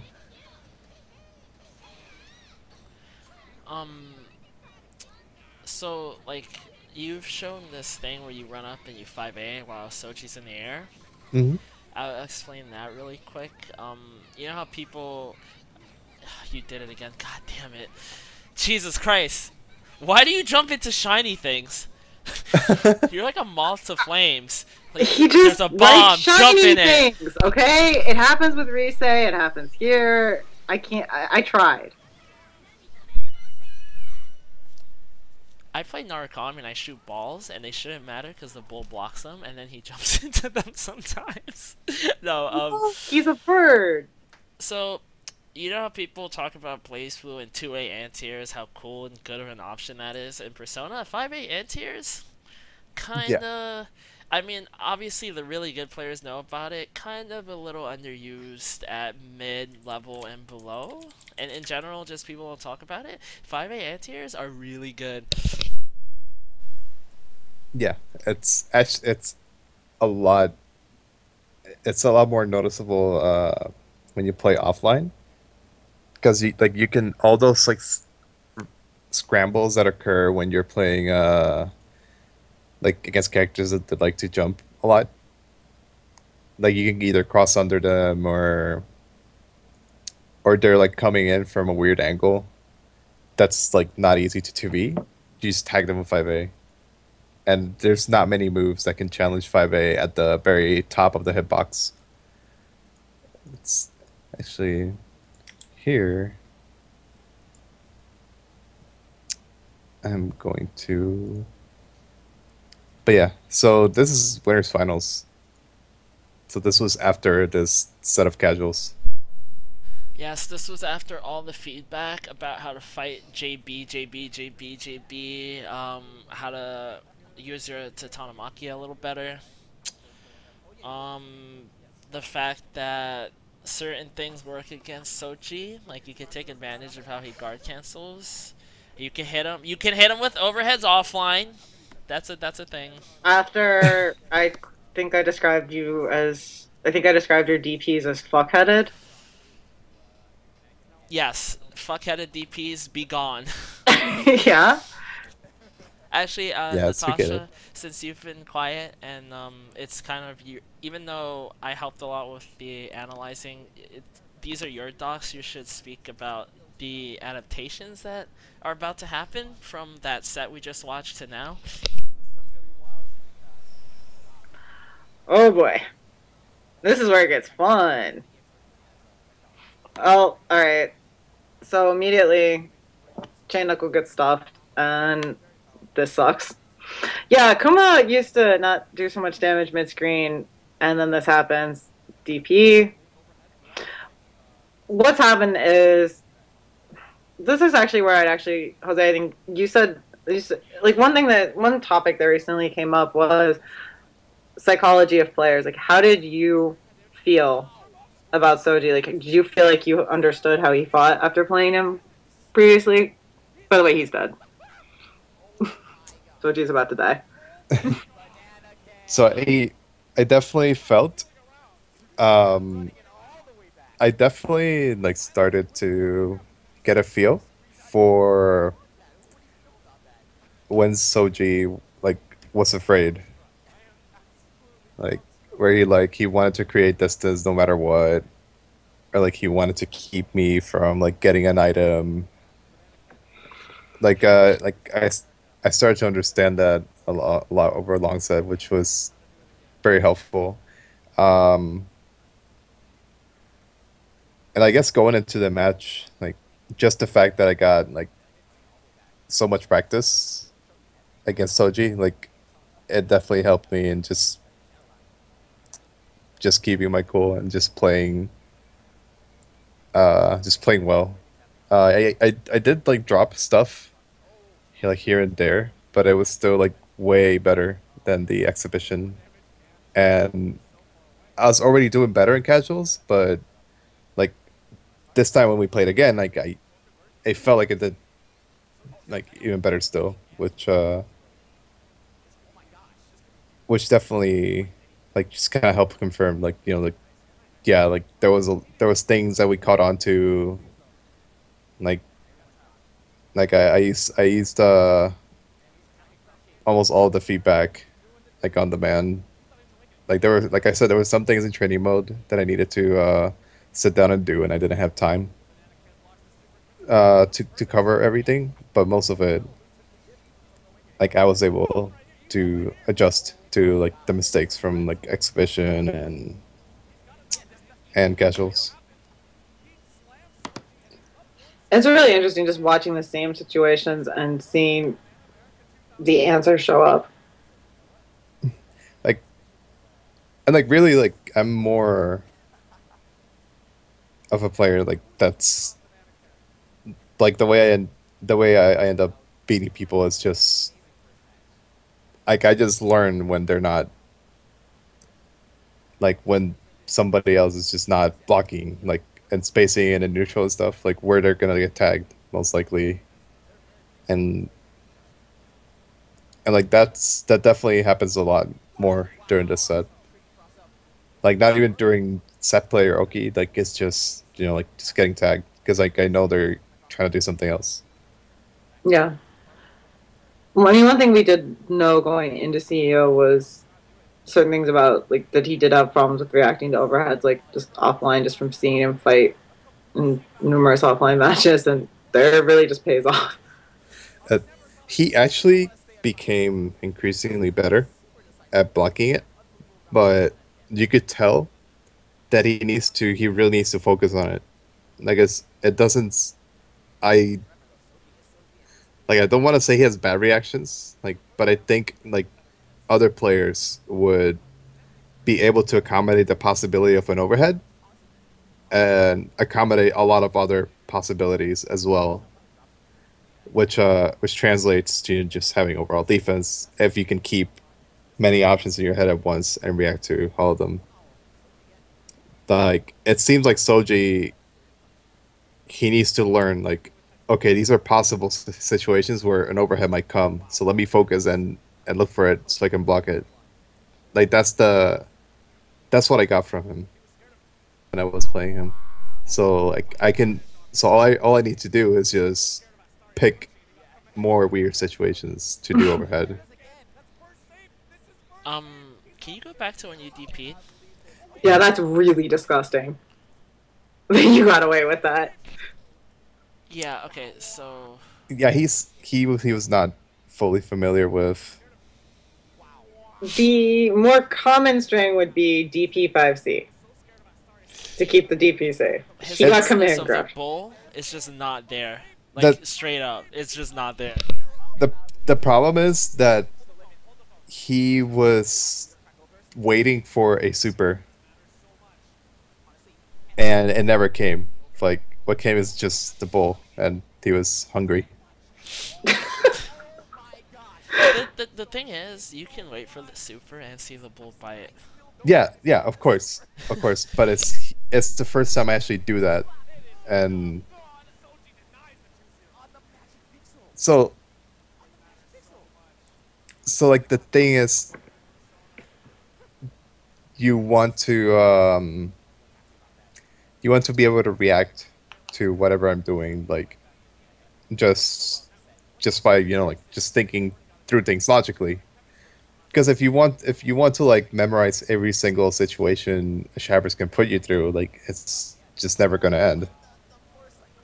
Like you want to be able to like look at the ball, see what he's doing, and just like automatically think, oh, like this and this and this can happen because the ball's doing like this sort of move.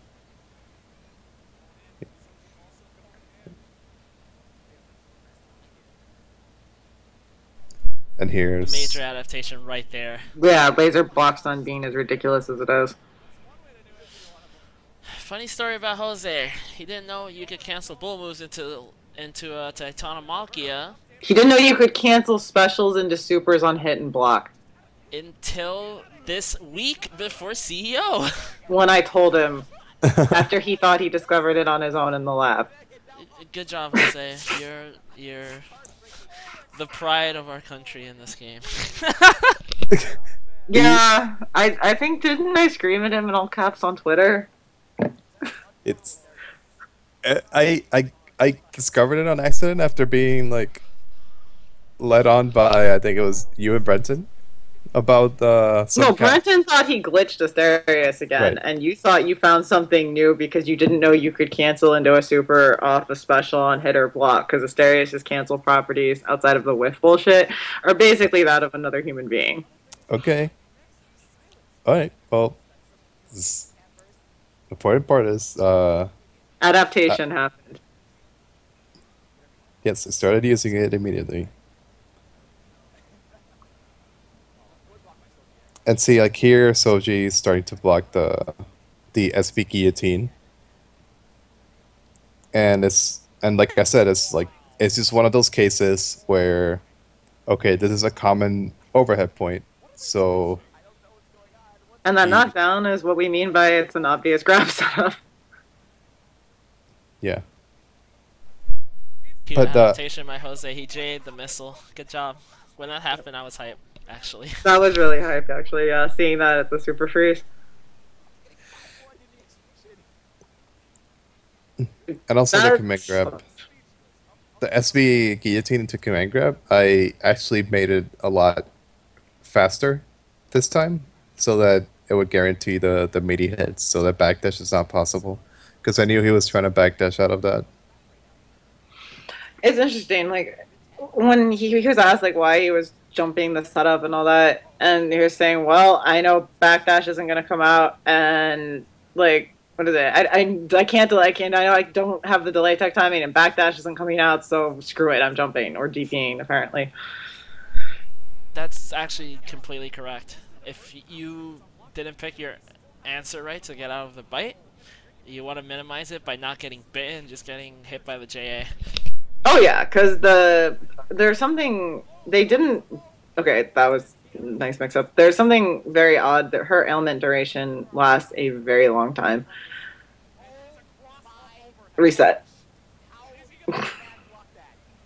Yeah. So yeah, I actually tried it on casuals, but didn't time it right. And that's when Dacid Bro and DC start screaming. Um, yeah, there's something really screwy with her element duration. The poison from the C grab will do just enormous amounts of unscaled damage, and the silence from D will lock out your burst for so long that you are better off taking the JA. If all else fails and you can't delay tech, just hold up. You're in a better situation that way.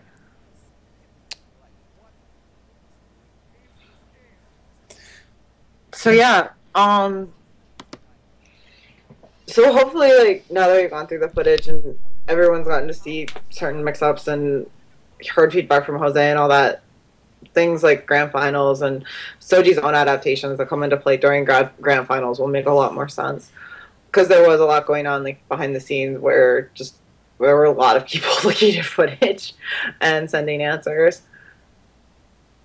So that was the purpose of running the stream, was to hopefully explain how the adaptation sort of started and solution finding, as well as breaking down the matchup a bit. So I'm going to turn it over to Christy and Jose for closing remarks. Wow. Okay, good start. Yeah, great stuff. Hey, I backdash OS. Your problem now. Well, closing remarks is my belt is traveling with Zerp. Are That's you okay. sure? I keep hearing East Coast has it. Where the hell is the belt that DC was so hype about? It's I think it's in Virginia.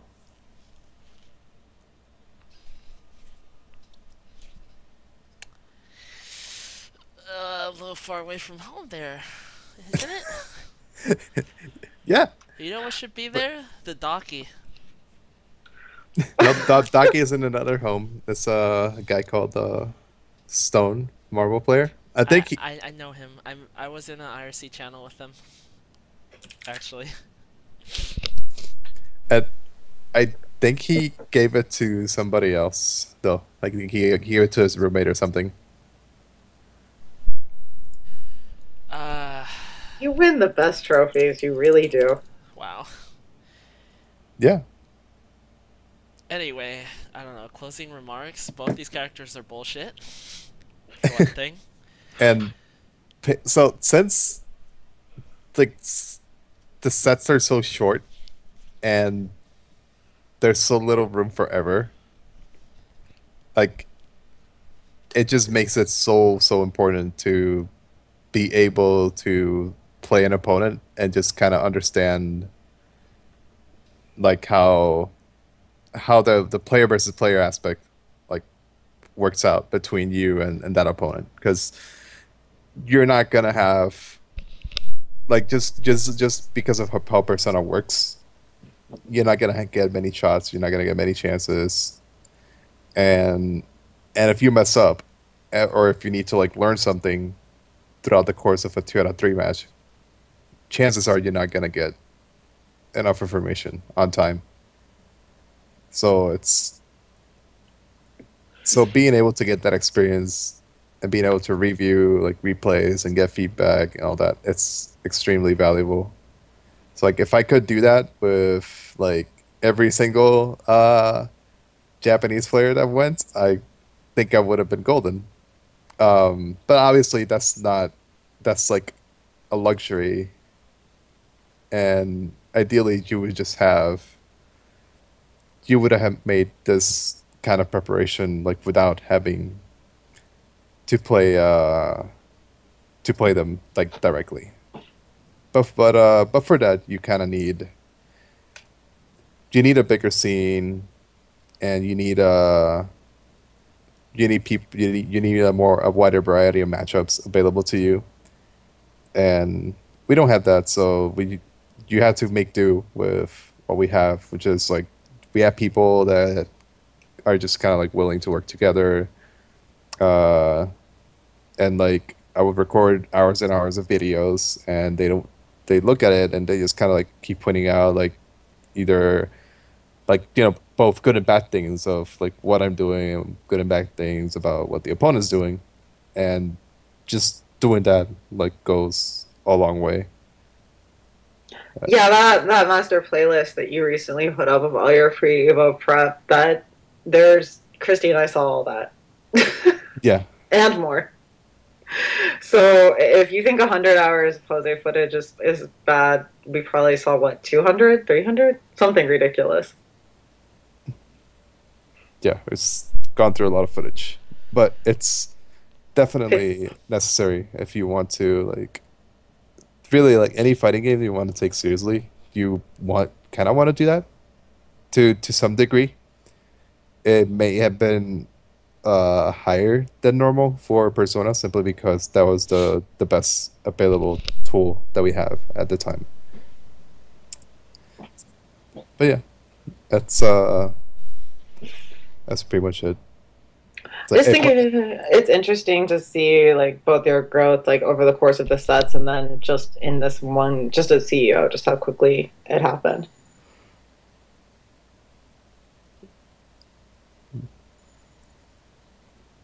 hey, you kind of that's what it takes. Like fighting game players have to be able to do that to compete. Like Yeah, adapting quickly, especially when there's so little room for error. Like in any 2 out of 3, but especially in Persona, like you have to do that. What's funny is how Japan went on to say pre Evo that Soji isn't the best at reacting to new things, and then he was so willing to play you. I'm gonna take a shot because Demosu specifically said Soji's not good at adapting, I think. Over long And he's the long one who sets. he's the one that kind of like got hit by America the hardest. I, he's just covering for his boy. That's fine. That's what friends He's do.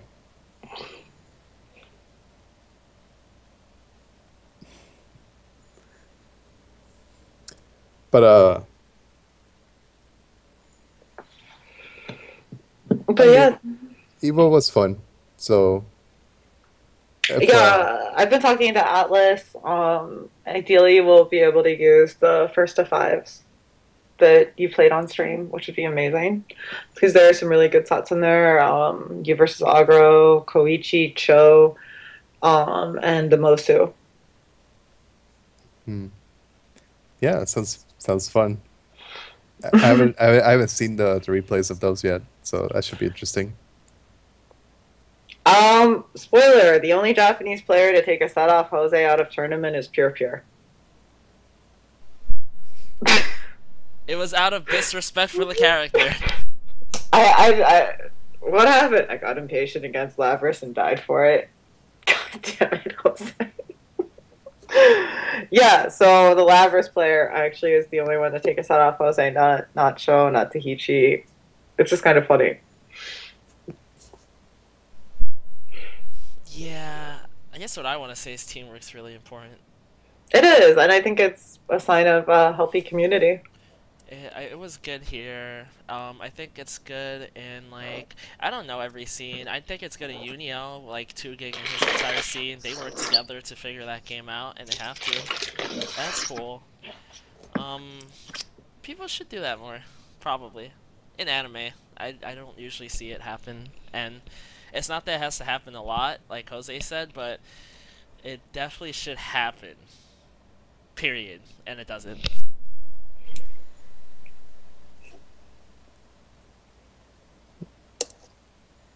It is. I mean, I think ultimately, I think I keep thinking about something you said a few days ago about games not getting good until later in their lifespan, and it's true. Like you have to get people cooperating and figuring out the game before it starts to actually resemble a fighting game. Calamity Trigger, Blaze Blue versus Blaze Blue Now, completely different games, but Yeah. that comes from cooperation. Yeah, it's the same here. That's another thing to take out of all of this that I want to say is these characters. Although yes, I did say they're BS. I still think they're BS, but this should Jason, show how people actually make it a player versus player game because people don't think it is. There are answers for like almost every situation. You just have to be creative and find them and then apply them in a match.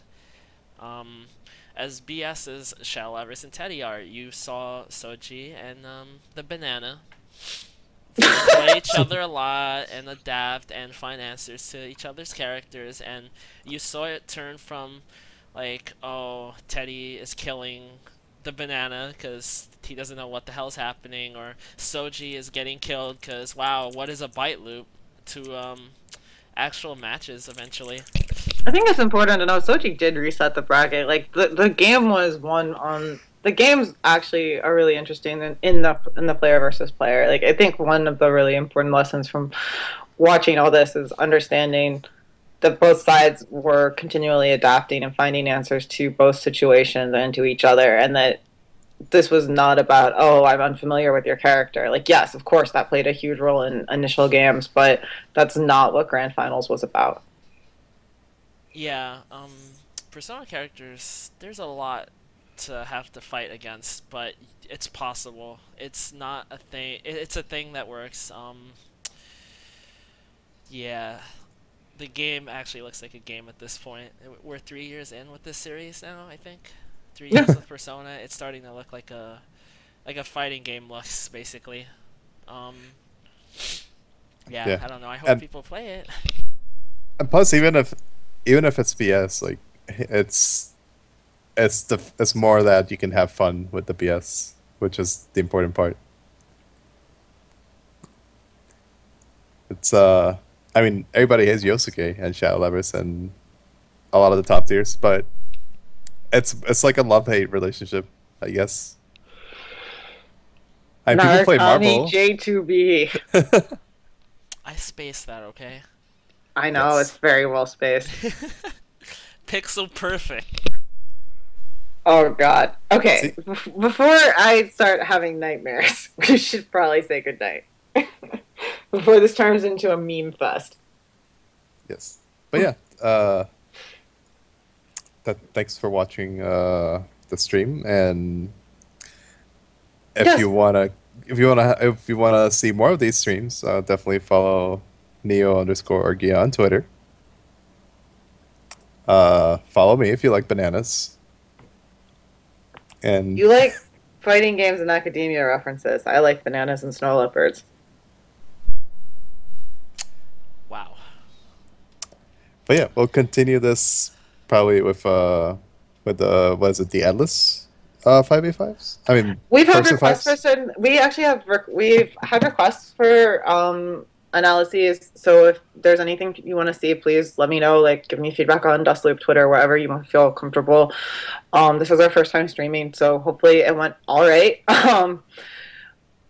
Uh, no, let us know. We've had requests for the set with Alex, with Mitsuru, Shadow Mitsuru, and Shadow Naoto. Um, and Tactile and Luca both expressed interest in assisting with discussing Risei versus Shabris, which is one of her actual explored matchups. So, and then yeah, I'd love to show some of the Atlas footage, particularly because the set with Cho is really fascinating, and Ken versus Shabris is again one of the rare matchups that's actually been explored, and we have high level footage. But yeah, if people want to see more of these streams, let us know. We'll do what we can. But thanks for watching, and I really hope you enjoyed it and you had fun. Yeah, it was good. See you guys. Good night.